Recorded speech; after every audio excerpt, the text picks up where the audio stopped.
Olá, pessoal! Vamos falar sobre o sistema reprodutor feminino. Bom, vamos falar resumidamente da anatomia do aparelho genital feminino. Aqui temos o útero, que temos duas camadas, que é composto por duas camadas, né?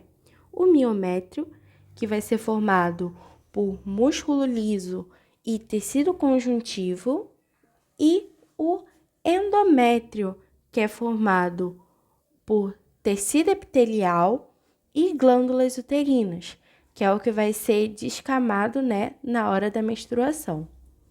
Seguindo aqui, a gente tem a tuba uterina e a fímbria e o ovário.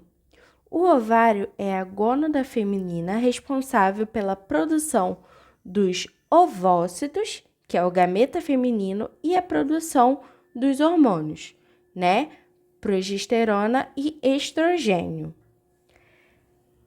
Vamos resumir aqui, né? Aqui no ovário, como que é esse desenvolvimento dos folículos contendo os ovócitos. Basicamente, o ovócito, ele começa a ser produzido, né, desde o período embrionário. Então, a gente tem ele aqui, né, o ovócito primordial. Então, ele começa a ser produzido desde o período embrionário e fica parado, né, ali na prófase 1 até a puberdade. Aí, na puberdade, ele começa a se desenvolver, a crescer. Então, ele vai começar a crescer. Aqui a gente tem os ovários, os folículos, né, primários, que eles deixam de ser inativos e passam a crescer. Só que nesse caso, eles continuam na prófase 1, só que eles vão começar a crescer de tamanho. Aqui começa os folículos secundários, que aí sim vão começar, né? Aqui, ó, vão começar a crescer mesmo, a fazer meiose. Aí eles vão começar a crescer, formar antros, até chegar à fase da ovulação, que vai ser liberado o ovócito. Aí vai liberar o ovócito durante a ovulação e aí vai ter dois caminhos. Ou ele vai ser fecundado e aí vai completar a metáfase 2, ou ele não vai ser fecundado, aí ele vai ficar ali parado na metáfase 2 e vai ser liberado na menstruação. Além disso, outra coisa importante de se saber é que, dentre todos esses folículos, apenas um vai ser selecionado para ser um folículo maduro. Os outros vão entrar em atresia. O que seria isso? Eles vão entrar em apoptose, ok? Outra coisa importante se saber é que quando o ovócito aqui sai, né? Esse resto aqui de células da granulosa e tal, eles vão sofrer luteinização. Então, por estímulo do hormônio LH, que é o hormônio luteinizante, eles vão se transformar em corpo lúteo. Eu separei aqui vários textos aqui explicando melhor sobre essas questões dos hormônios, sobre o que acontece em cada etapa. Aí vocês dão uma lida melhor. Eu não vou me aprofundar muito nisso agora não, porque senão essa videoaula vai ficar muito grande. Eu vou focar mais na parte da prática. Então vocês dão uma olhadinha melhor nisso, né? Eu vou mandar o material para vocês e vocês dão uma olhadinha melhor. Bom, vamos falar agora sobre a lâmina de ovário. O ovário, ele vai ser, essa daqui é a aparência aqui do ovário, né? Ele vai ser revestido por um epitélio germinativo. O epitélio germinativo, ele pode ser um epitélio cúbico simples, mas em alguns casos ele pode aparecer cilíndrico, pode variar. Logo abaixo dele, a gente encontra a túnica albuginha, que é um tecido conjuntivo, que vai ficar ao redor dos folículos. A gente pode dividir esse ovário em duas regiões. Uma região cortical, que é onde a gente encontra os folículos, e uma região medular, que é onde a gente encontra os vasos sanguíneos, né? Aqui, ó, nessa imagem dá para ver melhor. Aqui na região cortical, a gente vai encontrar os folículos se desenvolvendo, e aqui no centro, na região medular, a gente encontra os vasos sanguíneos. Bom, começando pelo primeiro, o folículo primordial, que é o que eu falei para vocês que ainda está lá inativo. No centro dele, a gente encontra o ovócito, né? Que é esse redondinho aqui, que vai ter o nucleolo bem evidente, né? Aqui, ó, que bonitinho. Ó, esse daqui é o ovócito, com o núcleozinho dele. E ao redor dele, a gente encontra essas células pavimentosas, ó. A gente vê o núcleo dela bem pavimentoso. E a gente chama ela de células foliculares.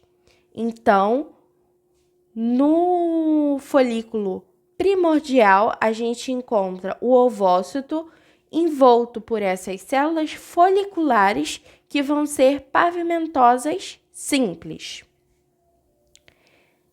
Seguindo, a gente vai ter o folículo primário, que vai ser o que já vai estar em crescimento.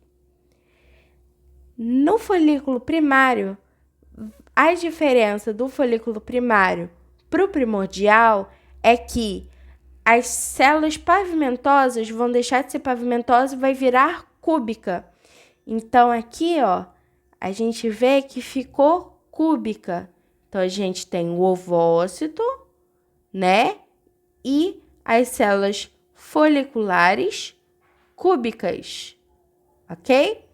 Então, isso caracteriza o folículo primordial unilamelar. Por que unilamelar? Aqui a gente só vê uma camadinha de célula cúbica. A gente tem também o folículo primário multilamelar, que aí essas células cúbicas, elas fizeram mitose e se multiplicaram. Então, a gente vai ter mais de uma camada de células foliculares, que aí não vai ser mais chamada de célula folicular, vai ser chamada de célula da granulosa. Então, folículo primário multilamelar vai ser composta por células da granulosa, certo? Aqui o ovócito. E outra coisa que a gente encontra aqui também é essa região aqui chamada zona pelúcida. Essa zona pelúcida, ela é composta por proteínas e glicoproteínas. Outra coisa que a gente encontra também nesse folículo primário multilaminar é a teca. A teca é uma organização dessa túnica albuginha. Então, essa túnica albuginha aqui vai se organizar, né, ao redor dessas células da granulosa, formando essa estrutura chamada teca. Então, do que é formada o folículo primário multilamelar? É formado pelo ovócito, zona pelúcida, células da granulosa e teca. Seguindo, a gente tem o folículo secundário ou folículo antral. É chamado de folículo antral porque a gente começa a ter a formação de antros. Os antros são essas cavidades aqui, por onde vai ser depositado o líquido antral, o líquido folicular, no caso. Então, a gente vai ter essa formação de antros. Do que é composto esse folículo secundário? É composto pelas células da granulosa, pelo ovócito, zona pelúcida e a teca. Só que a teca, nesse caso, a gente vai conseguir diferenciar em teca externa e teca interna, onde a teca interna a gente vai ter um predomínio de células. Você vê que ela é mais redondinha. Mentira, não dá para ver Gente, é muito difícil diferenciar, mas grava na cabeça de vocês, né? Vamos mentalizar que no folículo secundário a gente consegue diferenciar que tem uma teca interna com predomínio de células e uma teca externa com predomínio de fibras, ok? Por fim, a gente tem o folículo maduro, também chamado de folículo de Graafe, que é o último estágio. O folículo maduro, qual a diferença? A gente vai ter a formação de um único antro. Então, vai ser um antro único. Enquanto aqui a gente não tinha um único antro, né? Os antros ainda estavam se formando. A gente tinha mais de um antro. Aqui a gente tem só um único antro. Então, é isso que caracteriza o folículo maduro, ok? Outra coisa que vai acontecer, a gente vai ter uma diminuição da parede dessas células da granulosa. Essas células da granulosa também vão se organizar ao redor do ovócito, formando uma região chamada corona radiata, ok? Então, corona radiata.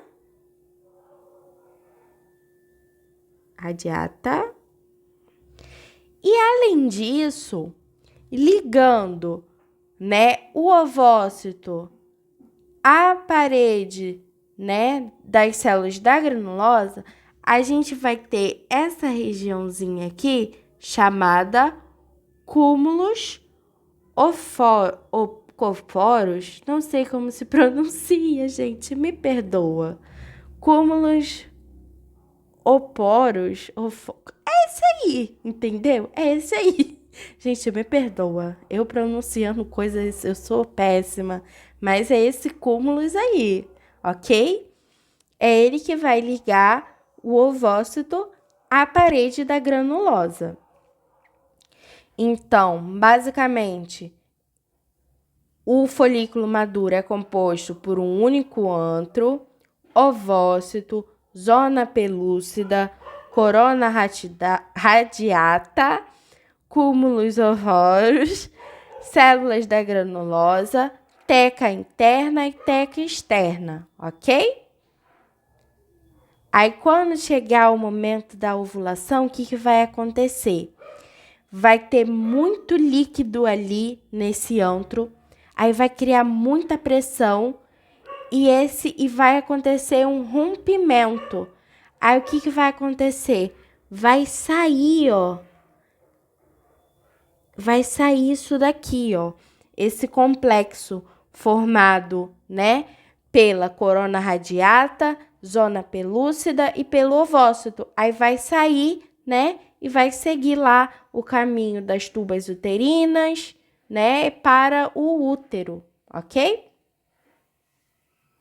Aí, o que sobra, né, que vai sobrar só a células da granulosa e as tecas, o que vai acontecer com elas? Vão sofrer luteinização.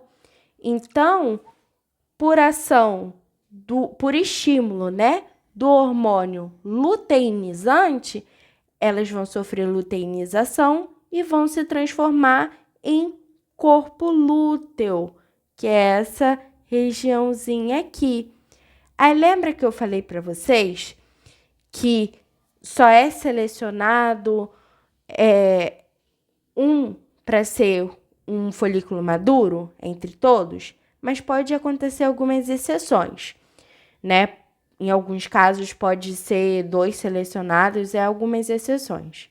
Então, cada corpo lúteo formado significa uma ovulação, ok? Então, viu 2 corpos lúteos, significa que aconteceu 2 ovulações. Show? Também pode acontecer casos da pessoa ovular e não acontecer a fecundação. Então, o que vai acontecer?